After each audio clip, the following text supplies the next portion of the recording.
भेटतो, येशू तुला भेटतो, येशू तुला भेटतो, येशू तुला भेटतो. कधी नाही बदलणार, येशू तुला भेटतो, कधी नाही बदलणार, येशू तुला भेटतो. आपल्या लोकांस भेटून भोजन देणार, आपल्या लोकांस भेटून भोजन देणार. आज पण तुला तृप्त करणार, आज पण तुला तृप्त करणार, येशू तुला भेटतो, येशू तुला भेटतो. आपल्या लोकांस भेटून रोग सर्व मिटवणार, आपल्या लोकांस भेटून रोग सर्व मिटवणार. आज पण तुला बरं करणार, आज पण तुला बरं करणार, येशू तुला भेटतो, येशू तुला भेटतो, येशू तुला भेटतो, येशू तुला भेटतो. आपल्या लोकांस भेटून अद्भुत करणार, आपल्या लोकांस भेटून अद्भुत करणार. आज पण तुझ्यात क्रिया करणार, आज पण तुझ्यात क्रिया करणार, येशू तुला भेटतो, येशू तुला भेटतो, येशू तुला भेटतो, येशू तुला भेटतो. कधी नाही बदलणार, येशू तुला भेटतो, कधी नाही बदलणार, येशू तुला भेटतो.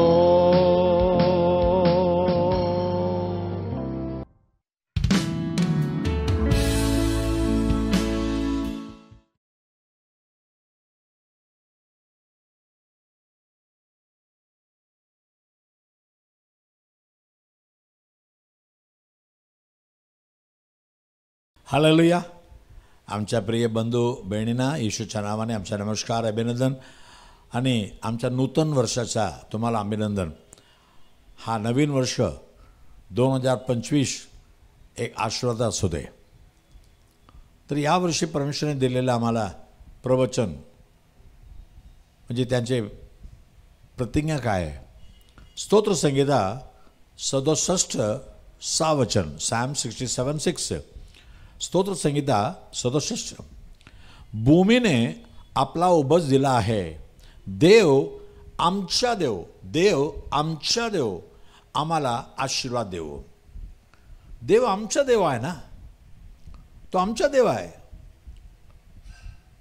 दुसरं इतिहास 2:5 मध्ये, 2 क्रॉनिकल 2:5 दाऊद म्हणतो, जे मंदिर मी बांधत आहे ते मोठे होणार, कारण आमचा देव सर्व देवताहून मोठा आहे. आमचा देव. लहान मुलांना बघा, माझे वडील, माझी आई किती आनंदाने हर्षाने आणि हक्काने म्हणतात, तसं यावर्षी तुम्ही हक्काने म्हणा, देव जो आमचा देव आहे आम्हाला आशीर्वाद देणार. आमचा देव आम्हाला आशीर्वाद केल्याशिवाय कोणाला आशीर्वाद करणार? आम्ही त्याच्या लेकरं आहे ना. तर या नवीन वर्षी आपण देवाकडे म्हणूया, तो माझा देव आहे. दाऊद म्हणतो स्तोत्र संगीता 63:1, Psalm 63:1, देवा, हे देवा, तू माझा देव आहेस. मी आस्थेने तुझे स्तोत करीन. शुष्क, वृक्ष व निर्जल प्रदेशात माझा जीव तुझ्यासाठी ताणलेला झाले आहे. माझ्या देहालाही तुझी उत्कंठ लागली आहे. तू माझा देव आहे ना, तर माझं मन तुझ्यामध्ये लागलेलं आहे. तू माझा देव आहे.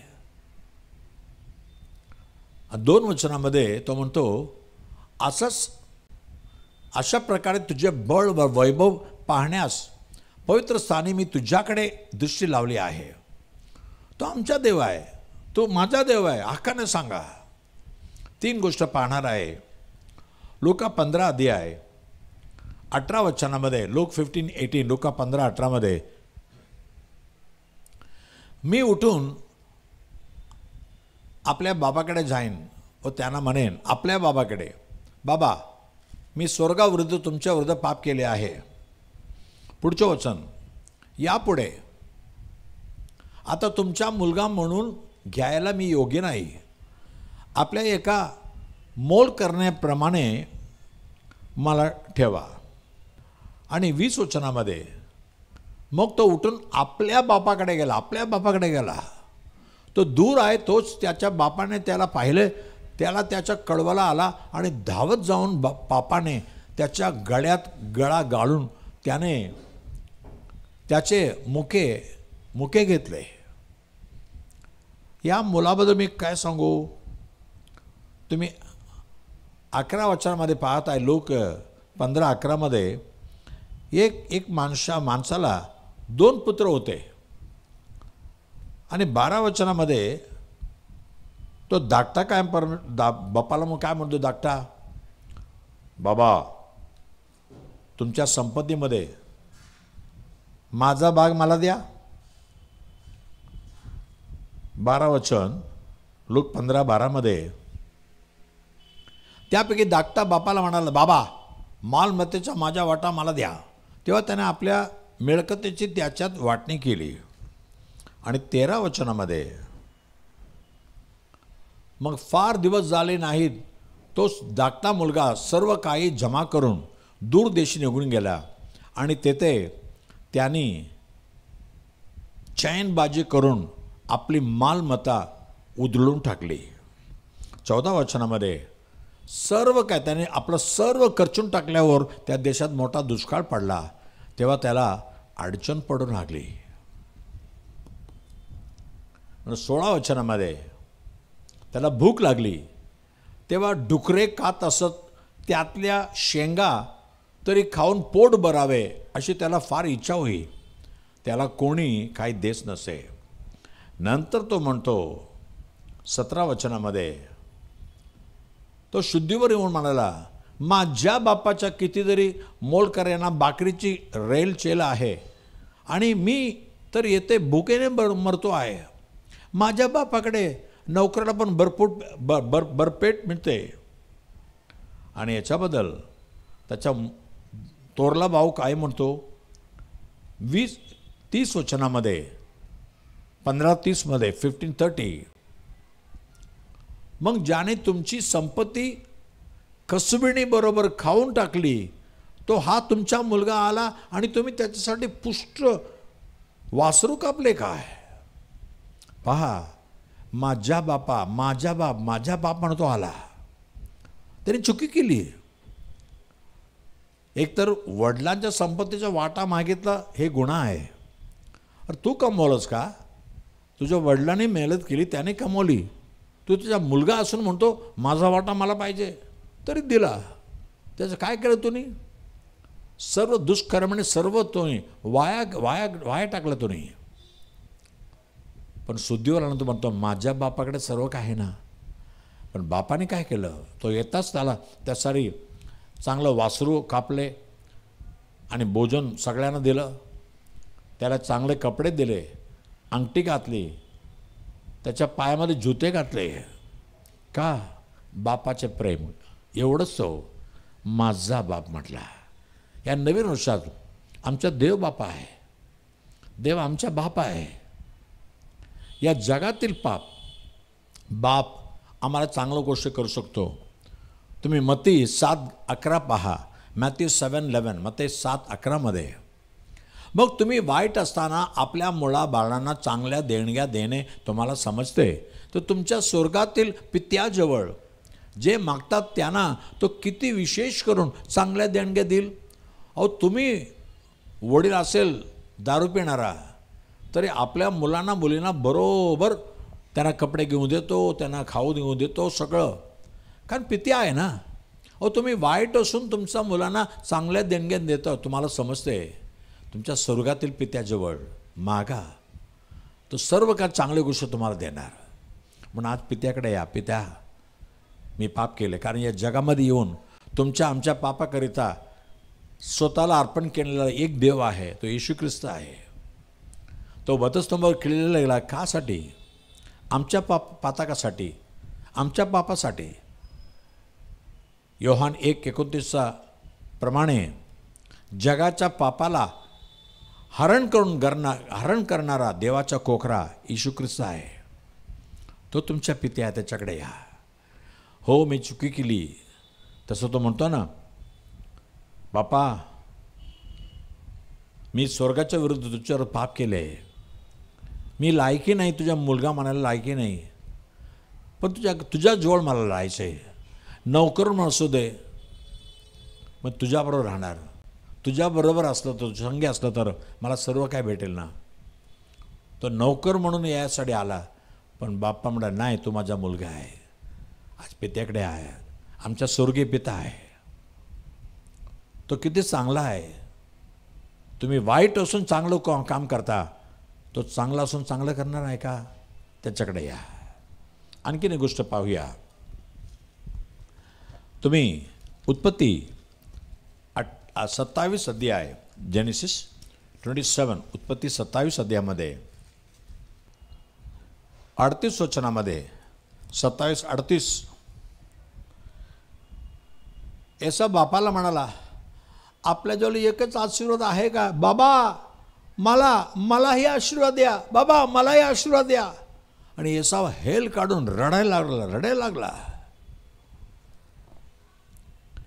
34 वचनामध्ये वर्स 34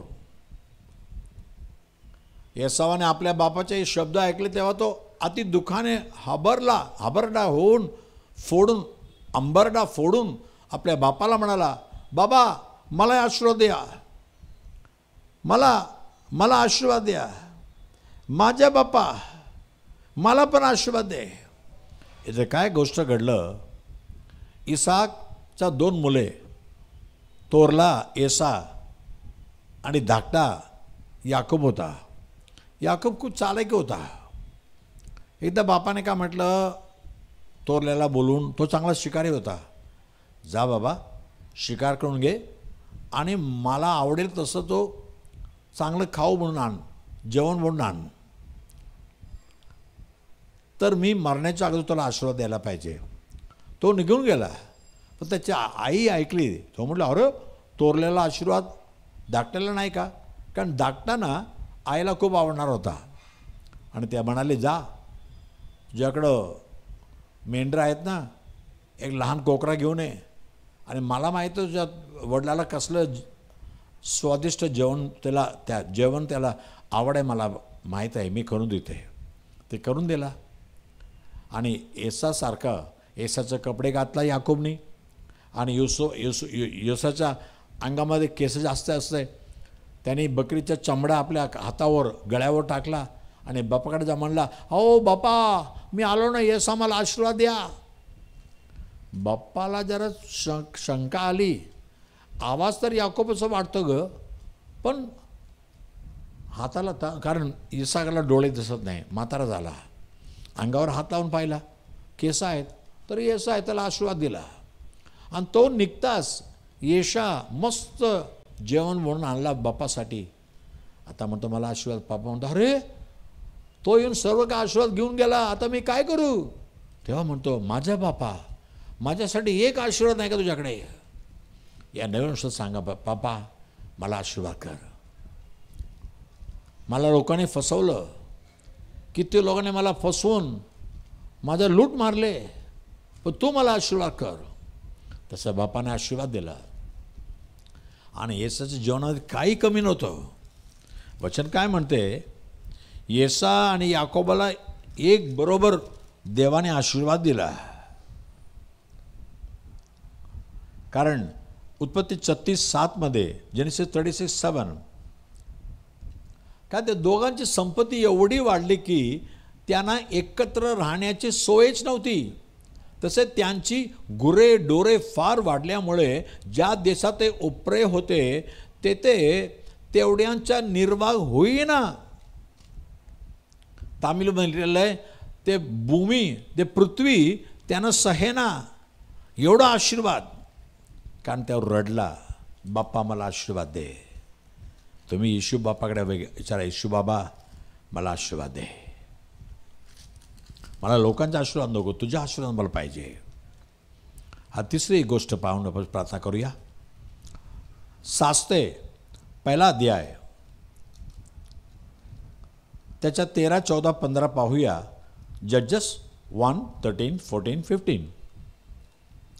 तेव्हा काळेबाचा धाकटा भाऊ गनास याचा मुलगा अतनिएल याने ते नगर घेतले, म्हणून कालेबाने आपली मुलगी अक्सा त्याला दिली. ती आली तेव्हा आपल्या बापापासून काही जमीन मागून घेण्यासाठी तिने त्याला चितावले.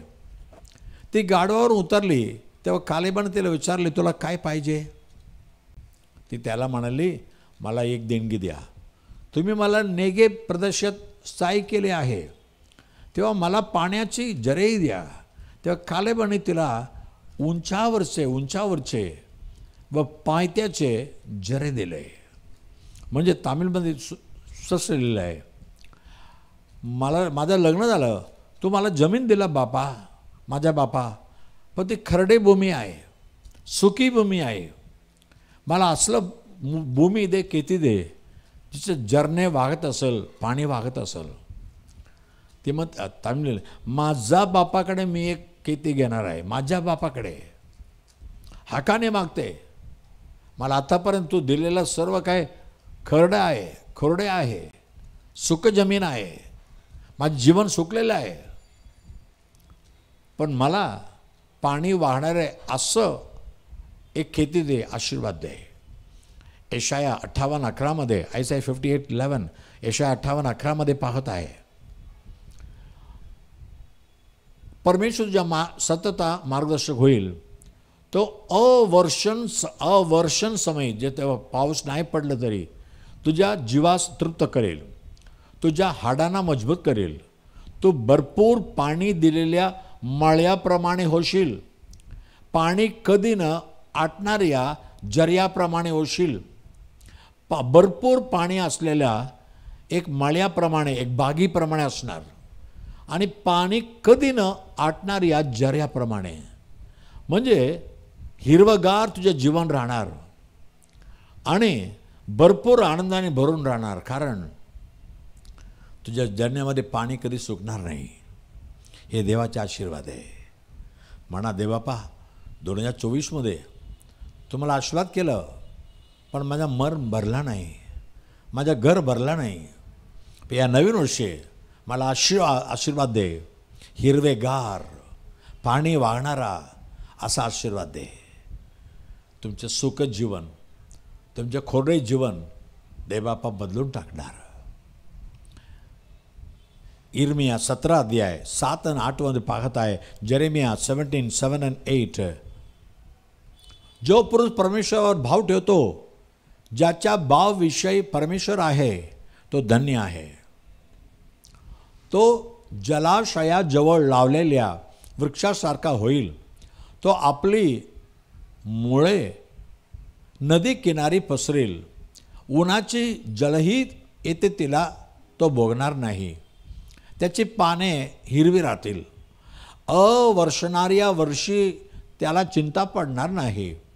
तो फळे देण्याच्या सोडणार नाही. हिरवेगार राहणार आणि फळे देत राहणार.